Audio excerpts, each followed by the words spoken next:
ಪ್ರಾಥಮಿಕ ಶಾಲಾ ಶಿಕ್ಷಕರಿದ್ದು ರಾಜ್ಯ ಮಟ್ಟದ ಶೈಕ್ಷಣಿಕ ಮಹಾಸಮ್ಮೇಳನದ ಧನ್ಯತಾ ಸಮಾರಂಭ ಮತ್ತು ಸಂಘದ ಸುವರ್ಣ ಮಹೋತ್ಸವ ಸಂಘ ಪ್ರಾರಂಭವಾಗಿ ಕರ್ನಾಟಕ ರಾಜ್ಯ ಪ್ರಾಥಮಿಕ ಶಾಲಾ ಶಿಕ್ಷಕರ ಸಂಘ ಪ್ರಾರಂಭವಾಗಿ ಸುಮಾರು 55 ವರ್ಷಗಳು ಆಗಿವೆ.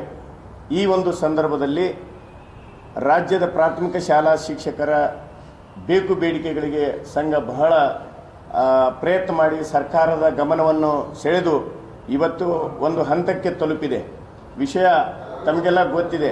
ನಾವು ಆಗಾಗ ನಮ್ಮ ಶಿಕ್ಷಕರ ಬೇಡಿಕೆಗಳನ್ನು ಈಡೇರಿಸ್ಕೋಬೇಕಾದ್ರೆ ನಾವು DC ಆಫೀಸಿಗೆ DDP ಆಫೀಸ್ಗೆ ಕರೆದಾಗ ತಾವೆಲ್ಲರೂ ತಮ್ಮ ಪತ್ರಿಕೆಗಳಲ್ಲಿ ತಮ್ಮ ಎಲೆಕ್ಟ್ರಾನಿಕ್ ಮಾಧ್ಯಮಗಳಲ್ಲಿ ಅದನ್ನು ಕರ್ನಾಟಕ ಸರ್ಕಾರದ ಗಮನವನ್ನು ತಂದು ಇವತ್ತು ಒಂದು ಹಂತಕ್ಕೆ ಬಂದಿದೆ.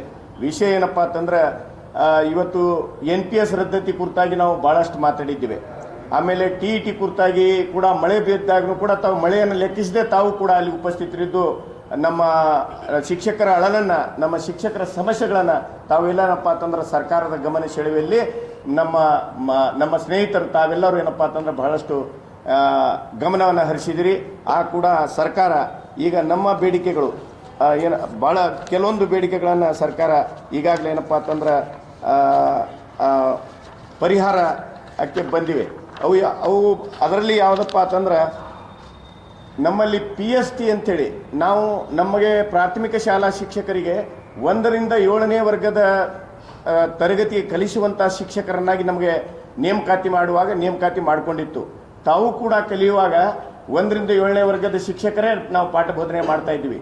ಬಟ್ ಈಗೇನ ಮಾಡಿದ್ರಪ್ಪ ಅಂತಂದ್ರೆ 2017ರಲ್ಲಿ TET PST ಶಿಕ್ಷಕರು ಮತ್ತು GPT ಶಿಕ್ಷಕರು ಅಂಥೇಳಿ ವೃಂದ ಮತ್ತು ನೇಮಕಾತಿ ಅಂದರೆ C&I ರೂಲನ್ನು ಬದಲಾವಣೆ ಮಾಡಿದ್ದಾರೆ. ಆ 1ರಿಂದ 7 ಶಿಕ್ಷಕರನ್ನು ತೆಗೆದು 1ರಿಂದ 5 ಮಾಡಿದರು. ಅಂದ್ರೆ ನಮಗೆ ಡಿಮೋಟ್ ಮಾಡಿದ್ದಾರೆ. ಅವರು ಅಂದ್ರೆ ಪ್ರಮೋಷನ್ ಮಾಡೋದು ಬಿಟ್ಟು ಡಿಮೋಟ್ ಮಾಡಿದರು. ನಮ್ಮಲ್ಲಿ ಸೇವಾನಿರತ ಪದವೀಧರ ಶಿಕ್ಷಕರಿದ್ದಾರೆ. BSc B.Ed ಇದ್ದಾರೆ, MA B.Ed ಇದ್ದಾರೆ, MSc B.Ed ಇದ್ದಾರೆ. ಅರ್ಹ ಪದವೀಧರರು ನಮ್ಮಲ್ಲಿ ನಾವು ಶಿಕ್ಷಕರಾಗಿ ಕೆಲಸವನ್ನು ಮಾಡ್ತಾ ಇರ್ತಿರ್ಬೇಕಾದ್ರೆ 2017ರಲ್ಲಿ C&I ರೂಲನ್ನು ಬದಲಾವಣೆ ಮಾಡಿ ನಮ್ಮ ಶಿಕ್ಷಕರಿಗೆ ಪ್ರಾಥಮಿಕ ಶಾಲಾ ಶಿಕ್ಷಕರಿಗೆ ಒಂದು ರೀತಿಯ ಅವಮಾನ ಅಂದರೆ ಅವರು ಡಿ ಪ್ರಮೋಟನ್ನು ಮಾಡಿದರು.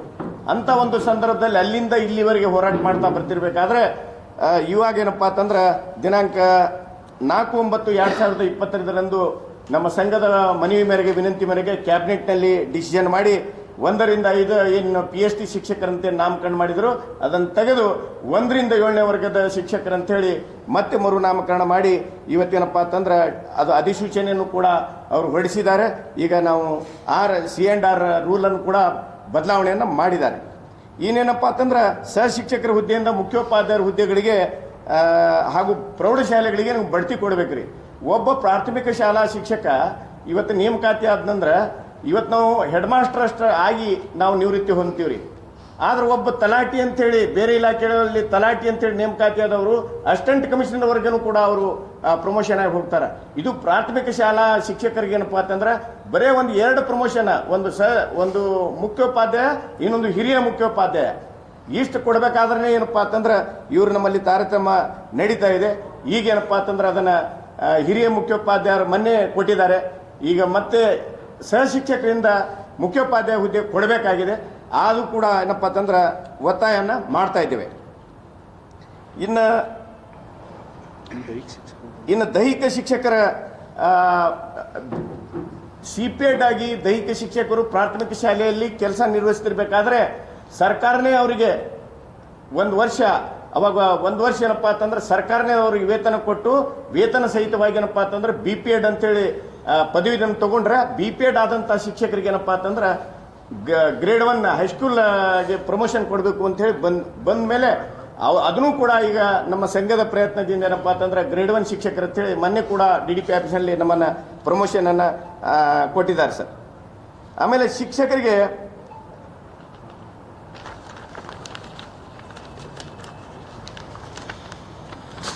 ಎರಡು 2005ಕ್ಕಿಂತ ಮುಂಚೆ ಏನು ನೇಮಕಾತಿಯಾದಂಥ ಶಿಕ್ಷಕರಿಗೆ NPS ಅನ್ನುವಂತಹ ಯೋಜನೆ ಜಾರಿಗೆ ಬಂತ್ರಿ. ಅದಕ್ಕಿಂತ 2005ಕ್ಕೂ ಮುಂಚೆ ನೇಮಕಾತಿಯಾದಂಥ ಏನು ಶಿಕ್ಷಕರು ಅದಾರಲ್ಲ ಅವರಿಗೆ NPS ಜಾರಿ ಮಾಡಿಬಿಟ್ಟಿದ್ದಾರೆ ಅವರು. ಆ್ಯಕ್ಚುಲಿ NPS ನಮ್ಮ ರಾಜ್ಯದಲ್ಲಿ ಜಾರಿಯಾಗಿದ್ದು 2007ರ ನಂತರ ರೀ. 7ರ ನಂತರ ಆದರೂ ಕೂಡ ಎನ್ ಪಿ ಎಸ್ ಅನ್ನೋಂಥ ನ್ಯೂ ಪೆನ್ಷನ್ ಸ್ಕೀಮ್ ರೀ. ಈ ನ್ಯೂ ಪೆನ್ಷನ್ ಸ್ಕೀಮ್ದಲ್ಲಿ ನಮ್ಮ ಶಿಕ್ಷಕರಿಗೆ ಒಂದು ಮಾರಕವಾದಂತಹ ಇದೊಂದು ಆದೇಶಗಳು, ಇದೊಂದು ಯೋಜನೆ ರೀ. ಯಾಕಂತಂದ್ರೆ ನಿವೃತ್ತಿಗೆ 60 ವರ್ಷ ನಾವು ಆದಮೇಲೆ ಇವತ್ತು 60 ವರ್ಷ ಆದಂತಹ ಒಬ್ಬ ವ್ಯಕ್ತಿಗೆ ಯಾವ ರೀತಿ ಶೋಷಣೆ ಆಗ್ತದೆ. ಇವತ್ತು ಎಷ್ಟೇ ದೊಡ್ಡ ಮಕ್ಕಳಿದ್ರು ಕೂಡ, ಎಷ್ಟೇ ದೊಡ್ಡ ದೊಡ್ಡ ಆಫೀಸರ್ ಇದ್ರು ಕೂಡ ಅವರು ಬೇರೆ ಕಡೆನೇ ವಾಸಿಸ್ತಾ ಇದ್ದಾರೆ, ಬೇರೆ ಕಡೆನೇ ಮಾಡ್ತಾ ಇದ್ದಾರೆ. ಆದ್ರೆ ಅವ್ರನ್ನ ಉಪಜೀವನಕ್ಕಾಗಿ ಏನಪ್ಪಾ ಅಂತಂದ್ರೆ ಪೆನ್ಷನ್ ಇರ್ಲಾರ್ದಕ್ಕೆ ಬಹಳಷ್ಟು ತೊಂದರೆ ಆಗ್ತಾ ಇದೆ. ಈಗ ಒಬ್ಬ NPS ನೌಕರ ತೀರ್ಕೊಂಡಪ್ಪ ಅಂತಂದ್ರ ಅವ್ರ ಫ್ಯಾಮಿಲಿಗೆ ಪೆನ್ಷನ್ ಇಲ್ರಿ. ಅವ್ರು ಇಡಗಂಟು ಅಂತೇಳಿ ಇಟ್ಕೋತಾರ. ಆ ಇಡಗಂಟು ಏನಪ್ಪಾ ಅಂತಂದ್ರೆ ಎಷ್ಟಂದ್ರೆ ಕೆಲವೊಮ್ಮೆ 1,000 ಬರ್ತದೆ, ಒಮ್ಮೊಮ್ಮೆ ಕೆಲವೊಬ್ರು 10,000 ಬರ್ತದೆ, ಕೆಲವೊಂದು 20,000 ಬರ್ತದ್ರಿ. ಆದ್ರೆ ಪೆನ್ಷನ್ ಇರ್ಲಾರ್ದಕ್ಕೆ ಬಹಳಷ್ಟು ಕುಟುಂಬಗಳು ಇವತ್ತು ಬೀದಿ ಪಾಲಾಗಿವೆ. ಅದಕ್ಕಾಗಿ ನಾವೇನಪ್ಪಾ ಅಂತಂದ್ರೆ NPS ಅನ್ನ ತೆಗೆದುಹಾಕಿ OPS ಜಾರಿಗೆ ತರಬೇಕಂತೇಳಿ ಈ ಕರ್ನಾಟಕ ಘನ ಸರ್ಕಾರದ ಏನು ಸರ್ಕಾರ, ಇದು ಚುನಾವಣೆ ಪೂರ್ವದಲ್ಲಿ ನಾವು ಸರ್ಕಾರದ ಈಗೇನು ಕಾಂಗ್ರೆಸ್ ಸರ್ಕಾರ ಆಡಳಿತದಲ್ಲಿ ಇದೆ, ಆ ಒಂದು ಅವರ ಒಂದು ಜನಪ್ರತಿನಿಧಿ, ಅವರ ಒಂದು ಅಧ್ಯಕ್ಷರಿಗೆ ಇದ್ದಂತ DK ಶಿವಕುಮಾರ್ ಅವರಿಗೆ, ಸಿದ್ದರಾಮಯ್ಯ ಸಾಹೇಬರಿಗೆ ನಾವು ವಿನಂತಿ ಮಾಡಿಕೊಂಡಾಗ ಅವ್ರದ್ದು ಪ್ರಣಾಳಿಕೆ ಒಳಗೆ NPS ಅನ್ನ ನಮ್ಮ ಸರ್ಕಾರ ಬಂದ್ರೆ NPS ಅನ್ನ ನಾವು ತೆಗೆದು OPS ಅನ್ನು ಅಳವಡಿಸ್ಕೊಂತೀವಿ ಅಂತೇಳಿ ಅದನ್ನು ಕೂಡ ಅವರು ಹೇಳಿದ್ರು. ಅವಾಗ ಅದನ್ನು ಕೂಡ ಏನಪ್ಪಾ ಅಂತಂದ್ರೆ ಸರ್ಕಾರ ಜಾರಿಗೆ ತರಬೇಕಂತೇಳಿ ನಾಳೆ ಸಮಾವೇಶದೊಳಗೆ ಅದನ್ನು ಕೂಡ ನಾವು NPS ಅನ್ನು ಹೊಡೆದೋಡಿಸಿ OPS ಅನ್ನು ಜಾರಿಗೊಳಿಸಬೇಕಂತೇಳಿ ಅದನ್ನು ಕೂಡ ನಮ್ಮ ಒತ್ತಾಯ ಇದೆ ರೀ. ಆಮೇಲೆ ಪ್ರಾಥಮಿಕ ಶಾಲಾ ಶಿಕ್ಷಕರಲ್ಲಿ ಇವತ್ತು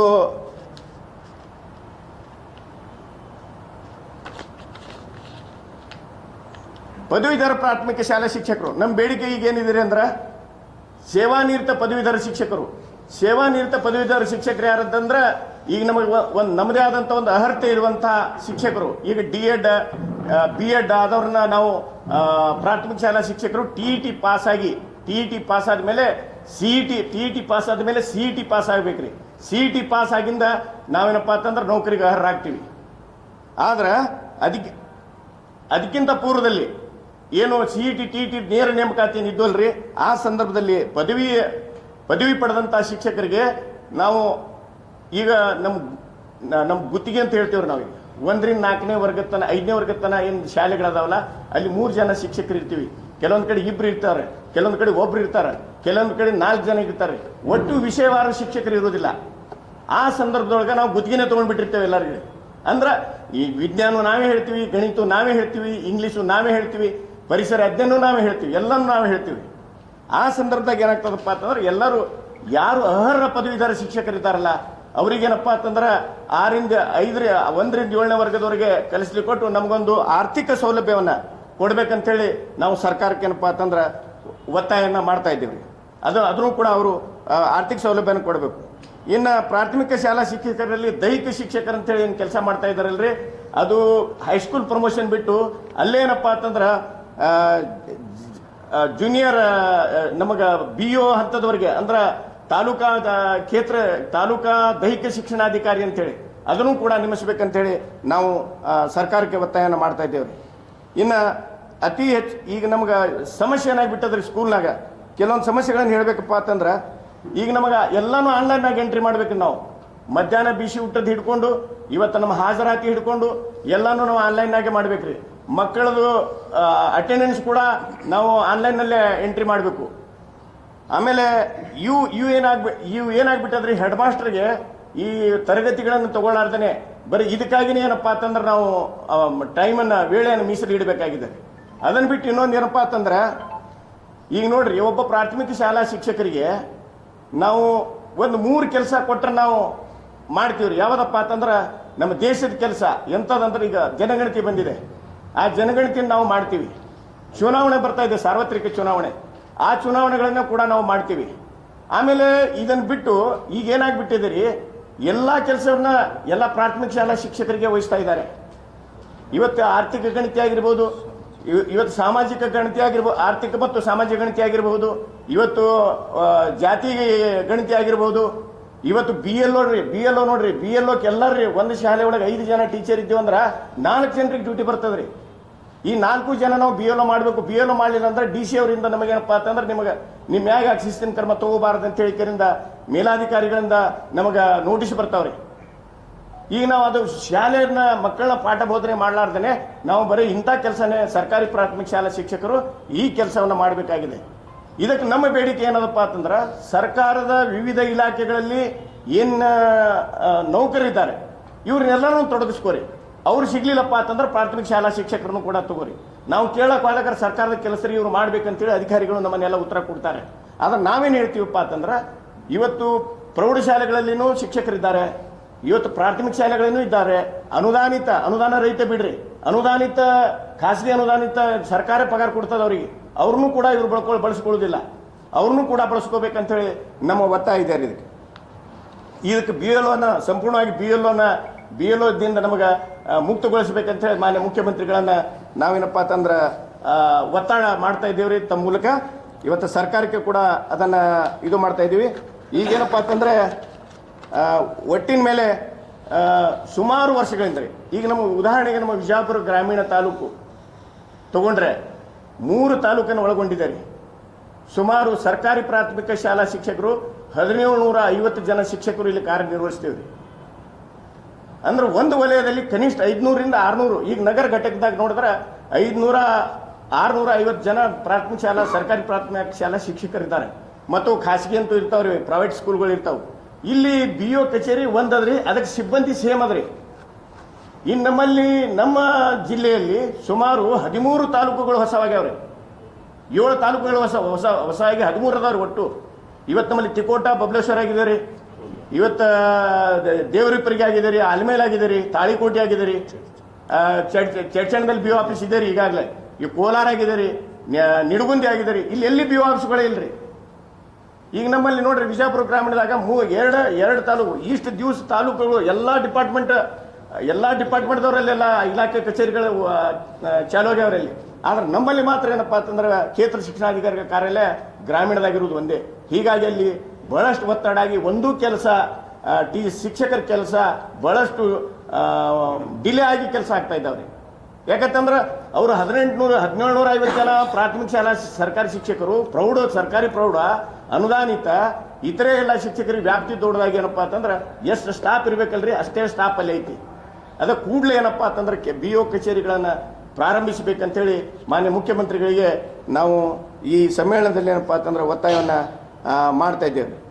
ಹೀಗಾಗಿ ಹಲವಾರು ಕೆಲಸಗಳನ್ನ ಸರ್ಕಾರಿ ಪ್ರಾಥಮಿಕ ಶಾಲಾ ಶಿಕ್ಷಕರಿಗೆ ಅನ್ಯ ಕೆಲಸಗಳನ್ನ ಅಂದ್ರೆ ಬೋಧನೆಯನ್ನು ಬಿಟ್ಟು ಅನ್ಯ ಕೆಲಸಗಳನ್ನು ಕೊಡ್ತಾ ಇದ್ದಾರೆ. ಅದಕ್ಕೆ ದಯವಿಟ್ಟು ಏನಪ್ಪಾ ಅಂತಂದ್ರೆ ಈ BLOದಿಂದ ಮತ್ತು ಈ ಕಂಪ್ಯೂಟರ್ ಕೆಲಸಗಳೇನದಾವಲ್ರಿ, ಈ ಕಂಪ್ಯೂಟರ್ ಕೆಲಸಗಳಿಂದ ನಮ್ಮನ್ನ ಇದು ಮಾಡಿ ಅಲ್ಲಿ ಶಾಲೆಗಳಿಗೆ ಒಬ್ರು ಕಂಪ್ಯೂಟರ್ ಪ್ರೋಗ್ರಾಮರ್ ನೇಮಿಸಬೇಕು. ಆಮೇಲೆ ಶೌಚಾಲಯ ಬಹಳ ದೊಡ್ಡ ಸಮಸ್ಯೆ ಅದ್ರಿ. ಶೌಚಾಲಯ ಕ್ಲೀನ್ ಮಾಡ್ಬೇಕಂದ್ರೆ ಈ ಶೌಚಾಲಯ ಕ್ಲೀನ್ ಮಾಡ್ಬೇಕು ನಮ್ಮ ಸ್ಕೂಲಲ್ಲಿ ಅಂತಂದ್ರೆ ಹೆಂಗ್ ಮಾಡುದ್ರಿ? ನಾವು ಟೀಚರೇ ಹೋಗಿ ಅದನ್ನ ಮಾಡಬೇಕಾದಂತ ಪ್ರಸಂಗ ಬರ್ತದ್ರಿ. ಇಲ್ಲ ಕಾಮನ್ ಆಗಿ ಮಕ್ಕಳನ್ನಂತೂ ತೋಳುವಂತ ಅವಶ್ಯಕತೆ ಬರುವುದಿಲ್ಲ. ಮಕ್ಕಳನ್ನ ತಗೊಂಡವಪ್ಪ ಅಂತಂದ್ರೆ ನಮ್ಮ ಮೇಲೆ ಸೂಕ್ತ ಕ್ರಮ ಆಗಿಬಿಡ್ತದ್ರಿ. ಇನ್ನು ಟಾಯ್ಲೆಟ್ ಕ್ಲೀನ್ ಮಾಡ್ಬೇಕಪ್ಪ ಅಂತಂದ್ರೆ ಮತ್ತೆ ಇವರು ಈ ಒಂದು ಸ್ವಯಂ ಅವ್ರು ಏನು ಗುತ್ತಿಗೆ ಆಧಾರದ ಮೇಲೆ ಗ್ರಾಮ ಪಂಚಾಯತಿಯಿಂದ ಒಬ್ರು ನೇಮಿಸಿದ್ರೆ 3 ದಿವ್ಸಕ್ಕೊಮ್ಮ 4 ದಿವ್ಸಕ್ಕೊಮ್ಮ ಬಂದು ಕ್ಲೀನ್ ಮಾಡಿ ಹೋದ್ರೆ ಬಹಳ ಒಳ್ಳೇದು ಇದು ಆಗ್ತೈತಿ ಅಂತ ಹೇಳಿ ನಾನು ಸರ್ಕಾರಕ್ಕೆ ತಮ್ಮ ಮುಖಾಂತರ ಮತ್ತು ಜಿಲ್ಲಾಡಳಿತಕ್ಕೆ ತಮ್ಮ ಮುಖಾಂತರ ಒತ್ತಾಯ ಮಾಡ್ತಾ ಇದ್ದೇನೆ. ತಮ್ಮ ಮುಖಾಂತರ ಹೇಳು ಬಯಸುವುದೇನಪ್ಪ ಅಂತಂದ್ರೆ ನಮ್ಮ ಕೆಲವೊಂದು ಬೇಡಿಕೆಗಳನ್ನು ಸರ್ಕಾರ ಈಡೇರಿಸಿದೆ. ಇವತ್ತು C&R ರೂಲ್ ಆಗಿರ್ಬೋದು, ಇವತ್ತು HM to senior HM promotion ಆಗಿರ್ಬೋದು, ಈಗ AM to HM ಕೊಡಬೇಕಾಗಿದೆ. ಸೇವಾನಿರತ ಪದವೀಧರ ಶಿಕ್ಷಕರಿಗೆ 1 to 7th ಅವ್ರಿಗೆ ಅಂತೇಳಿ PhD ತೆಗೆದು 1 to 7th 1ರಿಂದ 7ನೇ ವರ್ಗದವರೆಗೆ ಕಲಿಸುವಂಥ ಶಿಕ್ಷಕರಂತ ಹೇಳಿಕೊಟ್ಟಿದ್ದಾರೆ, ಆರ್ಡರ್ ಆಗಿದೆ. ಆದರೆ ಈಗ ನಮಗೆ ಆಗಬೇಕಾಗಿದೆ ಏನಪ್ಪ ಅಂತಂದ್ರೆ ಸೇವಾನಿರತ ಪದವೀಧರ ಶಿಕ್ಷಕರಿಗೆ ಒಂದು ಹಣಕಾಸಿನ ನೆರವನ್ನು ಅವ್ರು ಒದಗಿಸಿದರೆ ನಾವೆಲ್ಲರೂ ಏನಪ್ಪಾ ಅಂತಂದ್ರೆ ಒಳ್ಳೆ ಪಾಠ ಬೋಧನೆ ಮಾಡ್ತೀವಿ. ಇನ್ನು ಡಿಮೆರಿಟ್ಸ್ ಏನಪ್ಪಾ ಅಂತಂದ್ರೆ ಈ BLO ಕೆಲಸದಿಂದ ನಮ್ಮನ್ನು ಮುಕ್ತಿಗೊಳಿಸಬೇಕು. ನಾವು ಚುನಾವಣೆ ಬಂದಾಗ ಮಾಡ್ತೀವಿ. ಆಮೇಲೆ 10 ವರ್ಷಕ್ಕೊಮ್ಮೆ ಬರತಕ್ಕಂಥ ಭಾರತದ ಜನಗಣತಿಯನ್ನು ಕೂಡ ಮಾಡ್ತೀವಿ. ಆದ್ರಿಂದ ಇವು ಕೆಲವೊಂದು ಕೆಲಸ ಏನಪ್ಪಾ ಅಂತಂದ್ರೆ ದಿನನಿತ್ಯದ ಕೆಲಸ ಏನಪ್ಪಾ ಅಂತಿದ್ರೆ ಬಹಳ ಭಾರ ಆಗಿದೆ. ಅದಕ್ಕೆ ದಯವಿಟ್ಟು ಈ ಕೆಲಸಗಳನ್ನ ನಮಗೆ ನಿಯುಕ್ತಿಗೊಳಿಸಬೇಕಂತೇಳಿ ಮಾಧ್ಯಮದ ಮೂಲಕ ನಾನು ಸರ್ಕಾರಕ್ಕೆ, ಮಾನ್ಯ ಮುಖ್ಯಮಂತ್ರಿಗಳಿಗೆ ನಾಳೆ ನಡೆಯಲಿರುವ ಏನು ಕರ್ನಾಟಕ ರಾಜ್ಯದ ಸುಮಾರು 1 ಲಕ್ಷ ಜನ ಶಿಕ್ಷಕರು ನಾವು ಬೆಂಗಳೂರಿನಲ್ಲಿ ಸೇರ್ತಾ ಇದ್ದೇವೆ. ಸೇರಿ ಈಗೇನು ಕೆಲಸವನ್ನು ನಾವು ಹೇಳಿದ್ದೀವಿ ಅವರಿಗೆ ನಮ್ಮ ಸರ್ಕಾರದ ಇವತ್ತು ಡಿ ಕೆ ಶಿವಕುಮಾರ್ ಸಾಹೇಬರಾಗಿರ್ಬೋದು, ಮಾನ್ಯ ಸಿದ್ದರಾಮಯ್ಯ ಸಾಹೇಬರಾಗಿರ್ಬೋದು, ಮಾನ್ಯ ಮಧು ಬಂಗಾರಪ್ಪ ಸಾಹೇಬರಾಗಿರ್ಬೋದು, ನಮ್ಮ ಇಲಾಖೆ ಹಿರಿಯ ಅಧಿಕಾರಿಗಳಾಗಿರ್ಬೋದು, ಅವರಿಗೆಲ್ಲ ಮನವರಿಕೆ ಮಾಡಿ ಕೆಲವು ಕೆಲಸಗಳನ್ನು ಮಾಡಿಕೊಟ್ಟಿದ್ದಾರೆ. ಇನ್ನು ಕೆಲವು ಕೆಲಸಗಳು ಬಾಕಿ ಇದ್ದಾವೆ. ಅದಕ್ಕೋಸ್ಕರ ಅವ್ರನ್ನ ಒತ್ತಾಯ ಮಾಡುವ ಸಂಬಂಧ ನಾವು ಬೆಂಗಳೂರಿಗೆ ಅವರಿಗೆ ಮಾಡಿದಂಥ ಕೆಲಸಕ್ಕೆ ಅಭಿನಂದನೆಯನ್ನು ಸಲ್ಲಿಸಿ ಇನ್ನು ಮುಂದೆ ಪ್ರಾಥಮಿಕ ಶಾಲಾ ಶಿಕ್ಷಕರಿಗೆ ನ್ಯಾಯಯುತವಾದಂಥ ಬೇಡಿಕೆಯನ್ನು ಈಡೇರಿಸಲಿಕ್ಕೆ ನಮ್ಮೆಲ್ಲ ಶಿಕ್ಷಕರು ನಾವು ನಾಳಿನ ದಿವಸ ನಾವು ಬೆಂಗಳೂರಿಗೆಲ್ಲ ತೆರಳ್ತಾ ಇದ್ದೇವೆ. ಅದಕ್ಕೆ ಸರ್ಕಾರನೂ ಕೂಡ ಏನಪ್ಪಾ ಅಂತಂದ್ರೆ ಅನ್ಯ ಕಾರ್ಯದ ನಿಮಿತ್ತ ಓಡಿಯನ್ನು ಮಂಜೂರು ಮಾಡಿದೆ. ಅದಕ್ಕಾಗಿ ತಮಗೆಲ್ಲ ಈ ವಿಷಯನ ನಾನು ತಮ್ಮ ಮಾಧ್ಯಮದ ಮೂಲಕ ಸರ್ಕಾರಕ್ಕೆ ಮತ್ತು ಈ ಸಹಸ ಸಂಖ್ಯೆಯಲ್ಲಿ ನಮ್ಮ ಜಿಲ್ಲೆಯಿಂದ ಏನಪ್ಪಾ ಅಂತಂದ್ರೆ ನಾವೆಲ್ಲರೂ ಅಲ್ಲಿ ಭಾಗವಹಿಸ್ತೇವೆ ಅನ್ನುವಂಥ ಮಾತನ್ನು ತಮ್ಮ ಮುಖಾಂತರ ಮಾನ್ಯ ಚಂದ್ರಶೇಖರ್ ನುಗ್ಲಿ ಅವರು ರಾಜ್ಯಾಧ್ಯಕ್ಷರು, ಅವರು ಬಹಳ ವಿಜಯಪುರ ಜಿಲ್ಲೆಯವರು ಇರುವುದರಿಂದ ಈ ಜಿಲ್ಲೆಯಿಂದ ನಮ್ಮ ಜಿಲ್ಲೆಗೆ ನಮ್ಮ ಇಷ್ಟೆಲ್ಲ ಪ್ರಾಥಮಿಕ ಶಾಲಾ ಶಿಕ್ಷಕರ ಬೇಕು ಬೇಡಿಕೆಗಳನ್ನು ಪೂರೈಸ್ತಾ ಇದ್ದಾರೆ. ಅದಕ್ಕಾಗಿ ಅವರು ಮಾನ್ಯ ಮುಖ್ಯಮಂತ್ರಿಗಳಿಗೆ ಒತ್ತಡವನ್ನು ತಂದು ನಮ್ಮ ಕೆಲಸಗಳನ್ನು ಪ್ರಾಥಮಿಕ ಶಾಲಾ ಶಿಕ್ಷಕರಿಗೆ ಇರತಕ್ಕಂಥ ಭಾರವನ್ನು ಬಿಡಿಸಿ ಶಾಲೆಯಲ್ಲಿನೇ ನಮಗೆ ಗುಣಮಟ್ಟದ ಶಿಕ್ಷಣವನ್ನು ಗುಣಮಟ್ಟದ ಬೋಧನೆಯನ್ನು ಮಾಡಲಿಕ್ಕೆ ಅವಕಾಶ ಮಾಡಿ ಕೊಡಬೇಕು ಅಂತ ಹೇಳಿ ಮಾಧ್ಯಮದ ಮುಖಾಂತರ ಕೇಳ್ಕೊಳ್ತಾ ಇದ್ದೇನೆ. ಬೆಂಗಳೂರು ಅರಮನೆ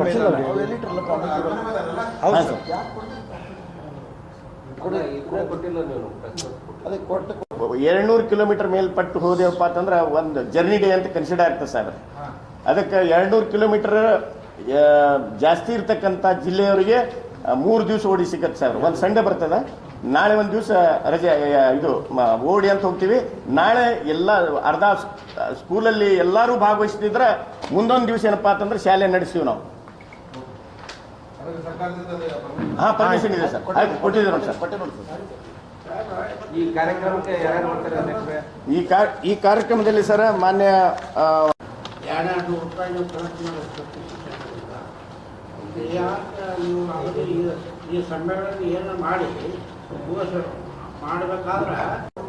ಶಿಕ್ಷಕ ಸಂಘದ ಪದಾಧಿಕಾರಿಗಳು ಇದ್ರು ಹಿಂದೆ. ಅವರು ನೌಕರ ಸಂಘದ ಅಧ್ಯಕ್ಷರು ಕೂಡ ಹೌದ್ರಿ. ಶಿಕ್ಷಕರ ಸಂಘ ಅವರು ಕೂಡ ಶಿಕ್ಷಕ ಸಂಘದಲ್ಲಿ ಇದ್ರು. ಆದ್ರೆ ಅವರು ಶಿಕ್ಷಕ ಸಂಘ ವಿರೋಧಿ ಚಟುವಟಿಕೆ ಮಾಡಿದ್ದಾರೆ ಅಂಥೇಳಿ ಅವ್ರನ್ನ ರಾಜ್ಯ ಸಂಘದಿಂದ ತೆಗೆದು ಹಾಕಿದ್ದಾರೆ ಅಂತೇಳಿ ಕೆರಿಂದ ಸುದ್ದಿ ಐತ್ರಿ. ಅದಕ್ಕೆ ಅವ್ರದ್ದು ಹಾಗಾಗಿ ಅವರವರಲ್ಲಿ ತಿಕ್ಕಾಟದೊಳಗೆ ಅವರನ್ನು ಕೊಟ್ಟಿದ್ದಾರೆ. ಆದರೆ ಪ್ರಾಥಮಿಕ ಶಾಲಾ ಶಿಕ್ಷಕರು ಎಲ್ಲರೂ ತನು ಮನ ಧನದಿಂದ ಎಲ್ಲರೂ ಸ್ವಯಂ ಪ್ರೇರಿತವಾಗಿ ಈ ಕಾರ್ಯಕ್ರಮ ನಡೆಸಲಿಕ್ಕೆ ಅವರು ತಮ್ಮ ಕೈಲಾದಷ್ಟು ಸಹಾಯವನ್ನ ಮಾಡಿದ್ದಾರೆ. ಅದನ್ನೆಲ್ಲರೂ ಸೇರ್ಕೊಂಡು ನಾವೆಲ್ಲರೂ ಪಟ್ಟಿ ಹಾಕೊಂಡು ಏನಪ್ಪ ಅಂತಂದ್ರೆ ನಾವು ಆ ಕಾರ್ಯಕ್ರಮ ಮಾಡ್ಲಾಗತ್ತೀವಿ. ಕಾನೂನುಬದ್ಧವಾಗಿ ಒಂದು ನಿಮಿಷ ಸರ್, ಕಾನೂನುಬದ್ಧವಾಗಿ ಸಂಘದ ಅವಧಿ ಮುಗಿದೋಗಿದೆ. ನಮ್ಮ ರಾಜ್ಯ ಮಟ್ಟದ ಸಂಘದ ಅವಧಿ ಮುಗಿದೋಗಿದೆ. ಚುನಾವಣೆ ನಡಿಬೇಕಾಗಿದೆ. ಇಂಥ ಸಂದರ್ಭದಾಗ ಶೈಕ್ಷಣಿಕ ಸಮ್ಮೇಳನ ಅಂತ ಮಾಡಿ ಸುಮಾರು ಕೋಟಿಗಟ್ಟಲೆ ದುಡ್ಡು, ಒಬ್ಬ ಶಿಕ್ಷಕರಿಂದ 500 ರೂಪಾಯಿ ದುಡ್ಡನ್ನ ನೀವು ತಗೋತಾ ಇದ್ದೀರಿ. ರಾಜ್ಯಾಧ್ಯಕ್ಷರು ತಗೋತಾ ಇದ್ದಾರೆ. ತಗೊಂಡ್ರೆ ಒಂದು 17ರಿಂದ 16 ಕೋಟಿ ರೂಪಾಯಿಂದ 17 ಕೋಟಿ ರೂಪಾಯಿವರೆಗೆ ಅಮೌಂಟ್ ಆಗ್ತದೆ ಅನ್ನೋದು ಒಂದು ಅಂದಾಜು ಲೆಕ್ಕಾಚಾರ. ಅವರು ಆರೋಪ ಮಾಡ್ತಾ ಇದ್ದಾರೆ ಇದನ್ನು. ಸರ್, ಇದನ್ನ ನೀವು ಯಾವ ರೀತಿ ಸಮರ್ಥನೆ ಮಾಡ್ಕೋತೀರಿ ಅಥವಾ ಇದು ಮಾಡ್ತಾ ಇರೋದು ನಿಜಾನ ಸುಳ್ಳು ಅನ್ನೋದು ಕನ್ಫರ್ಮೇಷನ್. ಸರ್, ಈಗ ನೋಡ್ರಿ, ನಮ್ಮ ಸಂಘದ ಸದಸ್ಯತ್ವ ಶುಲ್ಕ 200 ರೂಪಾಯಿಯನ್ನ ಪ್ರತಿ ವರ್ಷ ಕರ್ನಾಟಕ ರಾಜ್ಯ ಸರ್ಕಾರಿ ನೌಕರರ ಸಂಘನೂ ತಗೊಳ್ತಾ ಇದೆ. ಕರ್ನಾಟಕ ರಾಜ್ಯ ಪ್ರಾಥಮಿಕ ಶಾಲಾ ಶಿಕ್ಷಕರ ಸಂಘನೂ ತಗೊಳ್ತಾ ಇದೆ. ಕರ್ನಾಟಕ ರಾಜ್ಯ ಪ್ರಾಥಮಿಕ ಶಾಲಾ ಶಿಕ್ಷಕರ ಸಂಘದಲ್ಲಿ ಒಬ್ಬ ಶಿಕ್ಷಕರಿಂದ ಪ್ರತಿ ವರ್ಷ ಸದಸ್ಯತ್ವ ಶುಲ್ಕ ಅಂತ 200 ರೂಪಾಯಿಯಲ್ಲಿ 75 ರೂಪಾಯಿ ತಾಲೂಕಿಗೆ, 50 ರೂಪಾಯಿ ಜಿಲ್ಲೆಗೆ, 75 ರೂಪಾಯಿ ರಾಜ್ಯಕ್ಕೆ, ಈ ರೀತಿಯಾಗಿ ವಿಂಗಡಣೆಯಾಗಿ ಹೋಗ್ತಾ ಇದೆ. ಅದರಲ್ಲಿ ಏನಪ್ಪಾ ಅಂತಂದ್ರೆ ನಾವು ಶೈಕ್ಷಣಿಕ ಚಟುವಟಿಕೆಗಳನ್ನು, ಕಾರ್ಯಾಗಾರಗಳನ್ನು ನಾವು ತಾಲೂಕಾ ಹಂತದಲ್ಲಿ, ಜಿಲ್ಲಾ ಹಂತದಲ್ಲಿ, ರಾಜ್ಯ ಹಂತದಲ್ಲಿ ಸಭೆ ಸಮಾರಂಭಗಳನ್ನು ಮಾಡಿ ಶೈಕ್ಷಣಿಕವಾಗಿ ಏನು ಉಪಯೋಗ ಆಗ್ತದೆ ಸೆಮಿನಾರ್ಗಳನ್ನು ಮಾಡಿ ಅದನ್ನು ಖರ್ಚು ಮಾಡ್ತಾರೆ ಪ್ರತಿ ವರ್ಷನೂ. ಅದು ಪ್ರತಿ ವರ್ಷನೂ ಕೂಡ ಸಾಮಾನ್ಯ ಸಭೆಯಲ್ಲಿ ಆ ಲೆಕ್ಕ ಪತ್ರಗಳನ್ನು ಪ್ರತಿ ವರ್ಷ ಸಾಮಾನ್ಯ GB ಏನು ಮಾಡ್ತೀವಲ್ರಿ ಅಲ್ಲಿ ಎಲ್ಲ ಕೊಡ್ತಾರೆ. ಅಕೌಂಟಬಲ್ ಎಲ್ಲ ಅಡಿಟ್ ಆಗ್ತದ್ರಿ. ಆಮೇಲೆ ಪ್ರತಿ ವರ್ಷನೂ ಕೊಡ್ತೈತೆ. ಆದ್ರೆ ಅವರು ಆರೋಪಿಸ್ತಾ ಇರೋದು ಸಂಘದ ನಿಯಮಬದ್ಧಗಳ ಪ್ರಕಾರ, ನಿಬಂಧನೆಗಳ ಪ್ರಕಾರ ನೀವು ಆ ಸಂಘದ ಇದರಲ್ಲಿ ನೀವು ಯಾವುದೇ ರೀತಿ ಹಣಕಾಸಿನ ವ್ಯವಹಾರ ಮಾಡಬಾರದು, ಮಾಡಕೂಡದು ಅಂತಕ್ಕಂಥದ್ದು ಒಂದು ಆದೇಶ ಇದೆ. ಸರಿ ಸರ್. ಆದ್ರೂ ಕೂಡ ಹಣದ ವ್ಯವಹಾರ ಮಾಡ್ತಾ ಇರೋದು ಇದು ತಪ್ಪಲ್ವಾ? ಸಂಘದ ಸರ್ಕಾರದ ಒಂದು ನಿಯಮಾನುಸಾರ ಇವತ್ತು ಒಂದು ಆದೇಶ ಏನಪ್ಪ ಅಂತಂದ್ರೆ ಸಂಘದ ಚುನಾವಣಾ ಸಂಘದ ಒಂದು ಅವಧಿ 5 ವರ್ಷಗಳ ಒಂದು ಅವಧಿ ಮುಗಿದ ಮೇಲೆ ಏನಪ್ಪ ಅಂತಂದ್ರೆ ಯಾವುದೇ ಹಣಕಾಸಿನ ವ್ಯವಹಾರ ಮಾಡಬಾರ್ದು ಅಂತೇಳಿ ಸರ್ಕಾರದ ಆದೇಶನ ನಮ್ಮ ಶಿಕ್ಷಕ ನಾಯಕರು ನೌಕರ ಸಂಘದ ಅಧ್ಯಕ್ಷರು ಅದನ್ನು ಅರ್ಜಿ ಕೊಟ್ಟು ಮಾಡಿಸಿದರು. ಬಟ್ ಸರ್ಕಾರಕ್ಕೆ ಏನಪ್ಪ ಅಂತಂದ್ರೆ ಈಗಿದ್ದಂಥ ಅಧ್ಯಕ್ಷರಾದಂಥ ಚಂದ್ರಶೇಖರ್ ನುಗ್ಲಿ ಅವರು ಅದಕ್ಕೆ ಉತ್ತರವನ್ನು ಕೊಟ್ಟಿದ್ದಾರೆ. ಸರ್ಕಾರ ಕಾರ್ಯಕ್ರಮ ನಡೆಸಲಿಕ್ಕೆ ಅನುಮತಿ ಕೊಟ್ಟಿದೆ. ಏನ್ರಿ ಅನುಮತಿ ಕೊಟ್ಟಿದೆ. ಆಮೇಲೆ ಏನಪ್ಪ ಅಂತಂದ್ರೆ ಅಲ್ಲಿ ಯಾವುದೇ ರೀತಿಯಾದಂಥ ಅವಧಿ ವಿಸ್ತರಣೆ ಏನಪ್ಪ ಅಂತಂದ್ರೆ ನಮ್ಮ ಒಂದು GB ಈ ಕೊನೆಯ ಮಂಡ್ಯದಲ್ಲಿ GB ಮಾಡಿದ್ದೀವಿ ನಾವು ಹೋದ ವರ್ಷ. ಆ ಮಂಡ್ಯ GB 6 ತಿಂಗಳ ಕಾಲ ಬೈಲಾ ಏನಪ್ಪ ಅಂತಂದ್ರೆ ತಿದ್ದುಪಡಿ ಮಾಡಿ 6 ತಿಂಗಳ ಕಾಲ ಚುನಾವಣಾ ಏನಪ್ಪ ಅಂತಂದ್ರೆ ಮುಂದೂಡಲಿಕ್ಕೆ ಇಡೀ ಸರ್ವಸಮ್ಮತದ ಒಂದು ಸಭೆ ನಿರ್ಣಯಿಸಿ ಇವತ್ತೇನಪ್ಪ 6 ತಿಂಗಳ ಮುಂದೂಡಿ ಸರ್ಕಾರದಿಂದ ಅನುಮತಿನೂ ಕೂಡ ಪಡೆದಿದೆ. ಆದರೆ ಇವರು ಅರ್ಜಿ ಕೊಟ್ಟ ಮೇಲೆ ಇವರೊಂದು ಆದೇಶ ಮಾಡಿಸಿಕೊಂಡಿದ್ದಾರೆ. ಅದು ಹೋದ ಮೇಲೆ ಮತ್ತೆ ಸರ್ಕಾರ ಇವರಿಗೆ ಮತ್ತೆ ಆದೇಶ ಕೊಟ್ಟಿದೆ. ನಿಮ್ಮ ಸಂಘದ ಬಾಯ್ಲಾ ನಿಯಮಾವಳಿ ಪ್ರಕಾರ ಚುನಾವಣೆ ಮಾಡ್ರಿ, ಕೆಲಸ ಕಾರ್ಯಗಳನ್ನು ಮಾಡ್ರಿ ಅಂತೇಳಿ ಅದಕ್ಕೆ ಸರ್ಕಾರ ಮಾನ್ಯ ಮುಖ್ಯಮಂತ್ರಿಗಳಾದಂಥ ಸಿದ್ದರಾಮಯ್ಯ ಸಾಹೇಬ್ರವರು ಈ ಕಾರ್ಯಕ್ರಮದ ಗೌರವಾನ್ವಿತ ಉದ್ಘಾಟಕರಾಗಿ ಬಂದು ಇದನ್ನು ಮಾಡ್ತಾ ಇದ್ದಾರೆ. ಸಂಘದ ಬಾಯ್ಲಾ ನಿಯಮಾವಳಿ ಪ್ರಕಾರ ಚುನಾವಣೆಗಳನ್ನು ನಮ್ಮ ಸಂಘ ಮಾಡ್ತಿದೆ ಸರ್. ಸರ್, ಪ್ರಮುಖವಾಗಿ ಈಗ ರಾಜ್ಯ ಮಟ್ಟದ ಸಮ್ಮೇಳನ ನಡೀತಾ ಇರೋದ್ರಿಂದ ಹಾಂ ಸರ್, ಇದು ಏನು ಇಲ್ಲಿ ನಮ್ಮ ಜಿಲ್ಲೆಯ ಒಬ್ಬ ರಾಜಕಾರಣಿಯೂ ಕೂಡ ಇಲ್ಲಿ ಹಾಕೊಂಡಿಲ್ಲ ಕಾರ್ಡಲ್ಲಿ. ಯಾರು MB ಪಾಟೀಲ್ರು ಇಲ್ಲ, ಆಮೇಲೆ ಶಿವಾನಂದ ಪಾಟೀಲ್ರು ಇಲ್ಲ, ಇವ್ರು ಯಾರು ಕೆಳಮಟ್ಟದ ರಾಜಕಾರಣ ಏನು ಅರ್ಥ ಇಲ್ಲ ಸರ್. ಯಾಕೆ ಹಾಕೊಂಡಿಲ್ಲ? ಇಲ್ಲ ಸರ್, ಒಂದು ಪ್ರಶ್ನೆ. ಹಾಂ ಸರಿ ಸರ್. ಎಲ್ಲ ನಮ್ಮ ರಾಜ್ಯದ ಸುಮಾರು 34-35 ಜನ ಸಚಿವರಿದ್ದಾರೆ ಸರ್. ಆದ್ರೆ ಅಲ್ಲಿ ಏನಪ್ಪ ಅಂತಂದ್ರೆ ಇವರು ಮಹಿಳೆಯರು ಮತ್ತು ಕಲ್ಯಾಣ ಸಚಿವರು ಮಾನ್ಯ ಶ್ರೀಮತಿ ಲಕ್ಷ್ಮೀ ಮೇಡಮ್ ಹೆಬ್ಬಾಳ್ಕರ್ ಅವ್ರಿಗೆ ಯಾಕೆ ಅವ್ರನ್ನೂ ಕೂಡ ತಗೊಂಡಿದ್ದಾರೆ. ಅದಕ್ಕೊಂದು ಕಾರಣ ಇದೆ. ಏನಪ್ಪ ಅಂತಂದ್ರೆ ಸರ್ಕಾರ ಏನು ಮಾಡ್ತಪ್ಪ ಅಂತಂದ್ರೆ ಮಹಿಳಾ ನೌಕರರಿಗೆ ಇವತ್ತು ಋತುಚಕ್ರ ಜೊತೆ ಒಂದು ಸ್ಪೆಷಲ್ ಲೀವ್ ಅನ್ನು ಮಂಜೂರು ಮಾಡಿಸಿದ್ರು ಅವರು. ಮುತುವರ್ಜಿ ವಹಿಸಿ ಶಿಕ್ಷಕರಿಗೆ ಆಗಿರ್ಬೋದು, ಸರ್ಕಾರ ನೌಕರಿಗೆ ಆಗಿರ್ಬೋದು.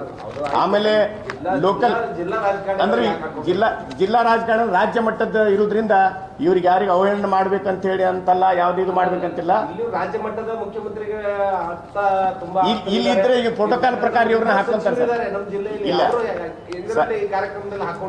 ಸಾಹೇಬ್ರೆ, ಅವ್ರನ್ನ ಗೌರವಿಸ್ತೀವಿ. ರಾಜ್ಯ ಮಟ್ಟದ ಕಾರ್ಯಕ್ರಮ ಇರೋದ್ರಿಂದ ಅವರಿಗೆ ಸೀಮಿತವಾಗಿ ಅವ್ರ ಜೊತೆಗೆ ಭೇಟಿಯಾಗಿ ಅವ್ರನ್ನ ಹಾಕೊಂಡಿದ್ದಾರೆ ಸರ್.